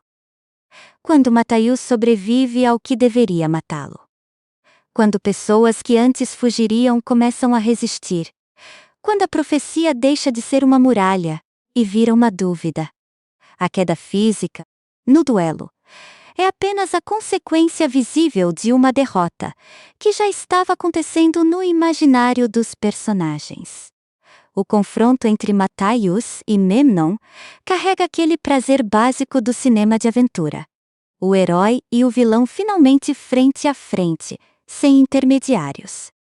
Não é uma luta feita para sutileza, é uma disputa de força, orgulho, resistência e símbolo. Memnon representa o homem que quis transformar o mundo em propriedade. Matthaius representa o homem que começou sem querer governar nada, mas que aprendeu que às vezes liderança nasce quando alguém se recusa a ajoelhar. O filme também usa a batalha final para resolver a questão de Cassandra. Ela não é apenas uma espectadora esperando o herói vencer. Sua existência, suas escolhas e suas visões fazem parte do modo como o destino se reorganiza. A ideia central permanece. O futuro pode ter sinais, mas não é uma prisão absoluta. O que as pessoas fazem diante desses sinais ainda importa. Esse é um tema que combina muito com o próprio Matthaius. Ele é um personagem que carrega um destino conhecido por quem lembra da franquia de A Múmia.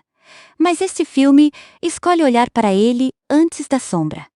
Isso cria uma leitura curiosa. Dentro de O Escorpião Rei, Matthaius está nascendo como herói. Dentro da mitologia maior, sabemos que o nome Escorpião Rei pode carregar uma tragédia futura. O filme não mergulha muito nisso, mas a tensão existe para quem assiste com essa memória. A lenda ainda está limpa, ainda está heróica, ainda está em construção. E talvez essa escolha diga muito sobre o tom da obra. O Escorpião Rei não quer ser uma tragédia sobre corrupção do poder. Não quer explorar profundamente como um herói poderia, um dia, cair. Ele prefere congelar Matthaius no momento da ascensão. O instante em que ele se torna símbolo. O instante em que a força dele ainda serve para libertar. Não para dominar. É uma fantasia de origem, não uma história de queda. Por isso, a coroação emocional do filme não é apenas derrotar Memnon. É provar que Matthaius pode ocupar o espaço deixado por ele sem ser igual a ele. Essa é a grande pergunta silenciosa em qualquer história de derrubar tirano.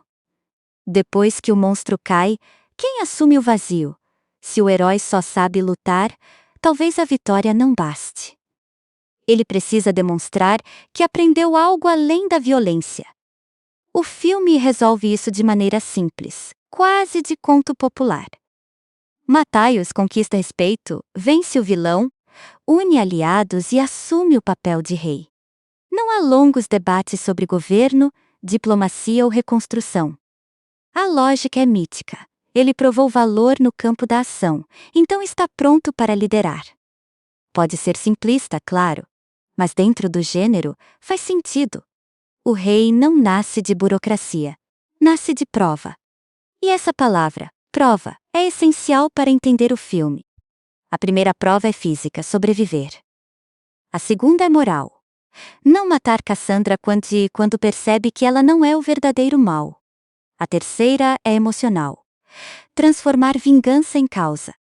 A quarta é política, mesmo que o filme trate isso de forma leve. Unir pessoas que estavam divididas. E a prova final é simbólica. derrotar Memnon não apenas como inimigo, mas como ideia. Quando Matthaios chega ao final, ele não é o mesmo homem que aceitou a missão no início. Ainda é bruto. Ainda é guerreiro. Ainda é aquele personagem de sorriso confiante e resposta rápida. Mas agora existe um peso diferente. Ele se tornou alguém que outros olham como possibilidade de futuro. E isso é a semente da realeza. O tom do filme ajuda a manter tudo acessível. Mesmo quando fala de tirania, destino, liberdade e liderança, o Escorpião Rei nunca fica pesado demais. Sempre volta para o humor, para a ação, para a aventura. Essa leveza pode ser vista como falta de profundidade. E em parte é mesmo. Mas também é uma escolha de identidade. O filme quer ser uma história que qualquer pessoa possa acompanhar sem se perder. Quer que o público sinta a emoção antes de pensar demais sobre ela. E, de certa forma, isso conecta o filme a uma tradição antiga de narrativas heróicas. Muitas lendas populares não são complexas no sentido psicológico moderno. Elas são claras. Existe opressão. Surge um guerreiro. Ele passa por provas. Encontra aliados. Derruba o tirano. Recebe um novo nome, um novo lugar, um novo destino. O Escorpião Rei funciona nessa chave. Não como história histórica, mas como mito pop. A palavra pop é importante, porque tudo aqui é filtrado pelo cinema comercial dos anos 2000. A sensualidade estilizada, os diálogos de efeito, a ação acelerada, o vilão teatral, o humor de companheiro atrapalhado, a trilha empurrando emoção, a câmera celebrando o protagonista. É mito antigo embalado para a plateia de multiplex. E quando o filme é visto assim, muitas escolhas fazem mais sentido. O que ele perde em profundidade, ganha em clareza. O que perde em realismo, ganha em energia. O que perde em sutileza, ganha em presença. Nem sempre isso basta para fazer um grande filme, mas basta para explicar por que ele ficou guardado na memória de tanta gente. Porque o Escorpião Rei não tenta ser maior do que é. Ele sabe que seu prazer está na ascensão de Matthaios. Um homem que começa como assassino, vira sobrevivente. Depois rebelde. Depois líder. Depois rei. Uma trajetória simples, quase primitiva, mas contada com ritmo e carisma. No final, a grande vitória não é apenas sobre Memnon. É sobre a ideia de que o futuro já estava fechado. Matthaios vence porque se recusa a aceitar essa prisão. Cassandra se liberta porque deixa de ser instrumento de outro homem. Os povos resistem porque voltam a acreditar que o medo pode ser quebrado. E Memnon cai porque, pela primeira vez em muito tempo, alguém age como se ele não fosse inevitável. Essa é a alma do filme. Debaixo da areia, das espadas, das piadas e dos exageros, o Escorpião Rei fala sobre desafiar o destino imposto por quem está no poder. Fala sobre a diferença entre controlar pessoas e inspirar pessoas. Fala sobre como uma lenda começa não quando alguém é chamado de rei, mas quando outros passam a enxergar nele uma razão para lutar. E Matthaios, naquele momento final, não é apenas o homem que venceu. É o homem que fez o impossível parecer possível de novo. Quando o Escorpião Rei chegou aos cinemas, ele não chegou como uma aposta escondida. Ele chegou com o peso de uma pergunta enorme nas costas. Será que The Rock podia mesmo ser protagonista de cinema? Porque uma coisa era o público conhecer Dwayne Johnson no wrestling. Ali, ele já tinha nome, presença, frases de efeito, energia de multidão. Outra coisa era pagar ingresso para ver esse mesmo homem carregando uma aventura inteira. O cinema é cruel nesse sentido. Ele pode amar uma celebridade por alguns minutos, mas um protagonista precisa sustentar a atenção o tempo todo.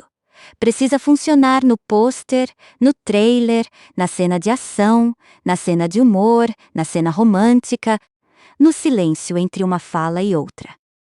E o Escorpião Rei foi o primeiro grande teste dessa transformação. Nas bilheterias, o resultado mostrou que havia curiosidade real. O filme teve um orçamento de produção divulgado em torno de 60 milhões de dólares. E abriu nos Estados Unidos e Canadá com 36.075.875 dólares no primeiro fim de semana, segundo dados do Box Office Mojo. O total doméstico chegou a 91.047.077 dólares, enquanto a bilheteria mundial terminou em 178.799.308 dólares. Para um derivado de franquia, estrelado por um protagonista ainda em transição para o cinema, era um desempenho sólido. Não era o maior fenômeno da história, mas era suficiente para provar que o público apareceu. E esse ponto é importante. O filme não precisava apenas dar lucro. Ele precisava validar uma imagem. Hollywood funciona muito com sinais. Um fim de semana de estreia forte manda um recado. Um protagonista que atrai público manda outro. Uma franquia que consegue gerar derivado manda outro ainda. O Escorpião Rei entregou esses sinais. Ele mostrou que o universo de A Múmia podia abrir caminho para outra história. Mostrou que aventuras de espada e fantasia ainda tinham espaço. E principalmente mostrou que Dwayne Johnson não era apenas uma participação curiosa. Ele podia ocupar o centro. A crítica, porém, foi bem mais fria. E isso não surpreende tanto. O Escorpião Rei é exatamente o tipo de filme que costuma dividir público e crítica. Para quem busca roteiro sofisticado, personagens complexos, construção histórica convincente e diálogos refinados, ele oferece pouco. O filme é direto, barulhento, cheio de arquétipos, muito mais interessado em energia do que em profundidade. No Metacritic, a pontuação agregada registrada é 45, indicando uma recepção crítica mista ou mediana. Mas o público popular muitas vezes não mede esse tipo de aventura com a mesma régua. E talvez nem devesse. Porque a pergunta que o Escorpião Rei faz ao espectador não é: você acredita que este é um retrato sério de um mundo antigo? A pergunta é outra. Você quer ver The Rock derrubando um tirano em uma fantasia de areia, espada, humor e profecia? Para uma parte considerável do público, a resposta foi sim. O Rotten Tomatoes lista Chuck Russell como diretor e destaca no elenco Dwayne Johnson, Stephen Brand, Michael Clarke Duncan e Kelly Hu, reforçando justamente o conjunto que mais sustentou o filme. Presença de protagonista, vilão claro, aliados carismáticos e uma aventura rápida. A recepção crítica podia apontar falhas, e muitas delas fazem sentido, mas o filme tinha algo que vários projetos tecnicamente mais polidos não têm: identidade imediata. Você olha para o Escorpião Rei e entende o que ele é. Ele não está tentando enganar ninguém. Não promete complexidade e entrega simplificação. Não promete realismo e entrega fantasia. Não promete drama pesado e entrega piada no meio da fuga. O filme se assume como entretenimento de aventura. E essa honestidade ajuda a explicar por que continuou circulando na memória de tanta gente. Claro que o tempo também foi cruel com algumas partes. Os efeitos visuais carregam marcas fortes do começo dos anos 2000. Algumas cenas parecem mais artificiais hoje. Certos diálogos soam como frases prontas para trailer. A relação entre Matthäus e Cassandra avança rápido demais para quem espera uma construção romântica mais trabalhada. Memnon é um vilão funcional, mas não especialmente profundo. E o mundo do filme é tão estilizado que, se alguém tentar analisá-lo como história antiga, tudo desmorona em segundos. Mas esse nunca foi o pacto. O pacto era outro. Era matinê. Era aventura pulp. Era desliga um pouco a exigência de realismo e vem atravessar o deserto com esse guerreiro. E quando visto nessa chave, o Escorpião Rei entrega uma experiência muito mais coerente. O legado do filme começa justamente com Dwayne Johnson. Hoje, olhando de trás para frente, é quase impossível não assistir ao Escorpião Rei como o primeiro capítulo de uma carreira gigantesca no cinema comercial. A gente vê ali um ator ainda em formação, mas também vê a matéria-prima de tudo o que viria depois: o corpo de ação, o humor seco, a sobrancelha de provocação, a confiança no quadro, o jeito de ser maior que a cena sem necessariamente quebrá-la. O filme não revela um ator completo, mas revela uma estrela. E estrela, no cinema popular, é uma coisa rara. Muita gente pode decorar fala, fazer coreografia, usar figurino e posar com espada. Pouca gente faz o público acreditar que a câmera deveria estar olhando para ela. Dwayne Johnson tinha isso. O Escorpião Rei apenas colocou essa força em teste durante um filme inteiro. A partir dali, os estúdios entenderam melhor que havia um caminho. Ele poderia fazer ação, poderia fazer aventura, poderia brincar com a própria imagem, poderia ser protagonista de franquia. Nesse sentido, o filme é historicamente mais importante para a carreira dele do que para a evolução do gênero fantasia. Ele não mudou a linguagem do cinema de aventura. Não criou uma nova escola de ação, não virou referência artística incontestável, mas funcionou como lançamento de uma persona cinematográfica. E isso, por si só, já dá ao filme um lugar curioso na cultura pop. O legado dentro da franquia também é interessante. O Escorpião Rei acabou gerando uma série de continuações lançadas depois, ainda que sem o mesmo peso cultural do primeiro filme e sem Dwayne Johnson no centro da maioria delas. O simples fato de o título ter continuado existindo mostra que havia algum valor comercial naquela marca. Matthäus se tornou um nome explorável, uma figura que podia ser reutilizada em novas aventuras de fantasia. Nem todas essas continuações tiveram grande impacto, mas elas reforçam que o filme de 2002 abriu uma pequena ramificação dentro do universo associado à Múmia. Fontes de referência cinematográfica registram o filme como prequel e derivado ligado a esse universo, além de classificá-lo dentro de ação, aventura e fantasia. Mas talvez o legado mais honesto seja outro. O Escorpião Rei virou um daqueles filmes que muita gente sabe que não é perfeito, mas ainda assim assiste com carinho. Existe uma categoria especial de filme popular que sobrevive não porque todos concordam que ele é excelente, mas porque ele entrega uma sensação muito específica.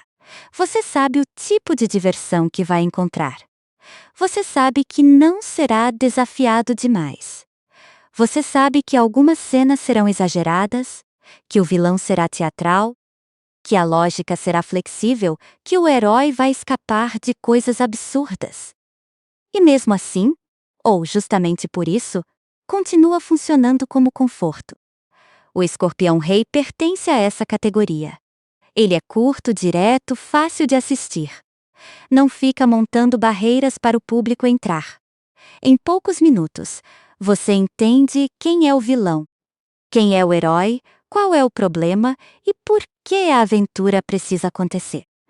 Em uma época em que tantos filmes comerciais parecem carregados de explicações, conexões e obrigações de universo, essa simplicidade pode até parecer um alívio.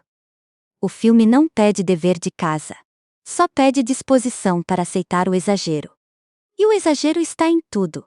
Na força de Matthäus, na maldade de Memnon, na beleza mística de Cassandra, na imponência de Baltazar, no humor de Arpide, nas lutas, nas fugas, nas profecias, nas imagens de deserto. Tudo parece um pouco maior, um pouco mais brilhante, um pouco mais suado, um pouco menos real. Só que esse excesso cria uma assinatura. O filme não desaparece na neutralidade. Ele tem cara. Quando se fala em veredito final, então, é preciso ser justo com a proposta. O Escorpião Rei não é uma obra-prima escondida. Não é o melhor filme de aventura dos anos 2000. Não tem a mistura mais elegante de humor e ação que A Múmia conseguiu em 1999. Também não tem a densidade visual ou narrativa de fantasias épicas maiores da mesma época. Mas ele tem uma função muito clara. E cumpre essa função com energia. Apresentar Matthäus como herói, transformar The Rock em protagonista cinematográfico e entregar uma aventura leve de espada e fantasia. Se você espera profundidade, talvez ele pareça raso. Se espera precisão histórica, ele vira piada. Se espera efeitos impecáveis para os padrões atuais, algumas cenas vão denunciar a idade. Mas se você espera um filme de aventura com ritmo, carisma e aquele sabor de blockbuster de início dos anos 2000, ele ainda tem força. A melhor forma de resumir O Escorpião Rei talvez seja dizer que ele é um filme de origem em 2 níveis. Dentro da história, é a origem de Matthäus como rei. O homem que começa como assassino acadiano, atravessa perdas, desafios e alianças, liberta Cassandra da influência de Memnon, inspira resistência e termina ocupando um lugar de liderança. É uma jornada simples, quase mítica, construída mais pela ação do que pela introspecção. Fora da história, é a origem de Dwayne Johnson como astro de cinema. O momento em que Hollywood olhou para The Rock e disse: "Vamos ver se ele segura." E ele segurou. Talvez não com a sutileza de um ator veterano, talvez não com um roteiro brilhante, mas com presença suficiente para abrir portas enormes. E no fim, isso torna o filme mais marcante do que seus defeitos. Porque muita aventura esquecível tem roteiro parecido.